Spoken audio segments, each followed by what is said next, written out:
Yorobun, annyeonghaseyo. For today's video, I will be sharing a tripod that I bought here in TikTok. Nya naa siya pa free guys nga Bluetooth shutter, and the shutter itself is color black. So kani siya mao na. And this one guys is the tripod na.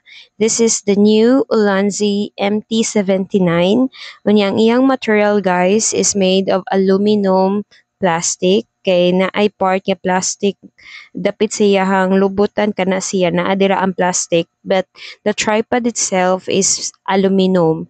Unya ang iyang height guys is from 39 to 207 centimeters. So kanang 207 guys mao na ang pinaka maximum nga height sa tripod. Unya kani siya nga tripod guys is heavy duty ni siya kay makadaog siya og kanang around 1 kilograms nga mga heavy materials nga imong ipatong like kanang lights or unsa pa nga pwede nimong i-attach ani niya. Unya, kani siya nga tripod guys, wala ni siya phone clip, di pareha sa tong usa ka tripod nila. So if ever you will going to purchase this, dapat na kay imuhang kaugalingon phone clip. Okay? So this is the item guys, and thank you for watching, and bye-bye!